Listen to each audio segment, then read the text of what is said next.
Hello viewers, welcome to my channel.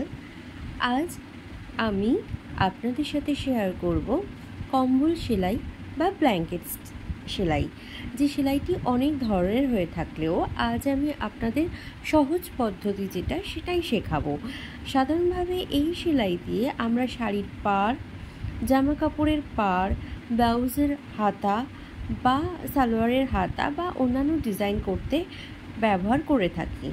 এক্ষেত্রে আমি যেভাবে করছি ঠিক সেইভাবেই ধীরে ধীরে এই সেলাইটি করতে হয়। এই সেলাইটি করার সময় দুটি সেলাইয়ের মাঝখানের গ্যাপটি সবসময় একই রকম রাখতে হয় এবং উপর দিয়ে যেখান থেকে সূচটি ফোটানো হবে তার মাথাগুলো সমান হওয়া দরকার, না হলে এটি দেখতে খারাপ হয়ে যাবে।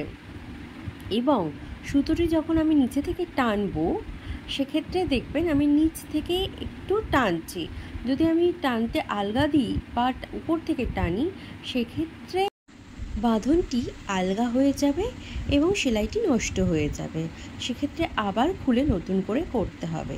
এখানে দেখবেন আমি করতে করতে একটা জায়গায় সেলাই আলগা দিয়েছি এবং বাঁধনটি উপরে উঠে গেছে। সেক্ষেত্রে কিভাবে ভুল হচ্ছে বা দেখতে কতটা খারাপ লাগছে সেটা আপনারা নিজেরাই বুঝতে পারবেন।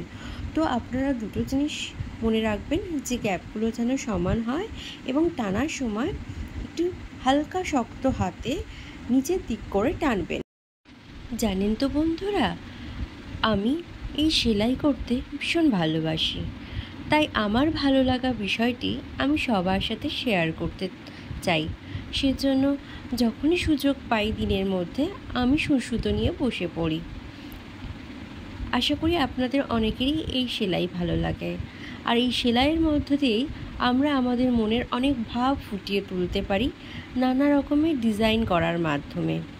আশা করি আপনাদেরাও অনেকেই এগুলো পছন্দ করেন এবং যারা যারা এই ডিজাইন করতে বা সেলাই করতে পছন্দ করেন তারা অবশ্যই আমার ফ্যামিলির মেম্বার এবং তারা আমার সাথেই থাকবেন, এই আশা নিয়েই আমার এই স্টিচিং চ্যানেল। তো বন্ধুরা, যাদের এই ভিডিও ভালো লাগবে অবশ্যই কমেন্ট করবেন, আর যাদের ভালো লাগবে না, যদি সাজেশন কিছু থাকে অবশ্যই দেবেন।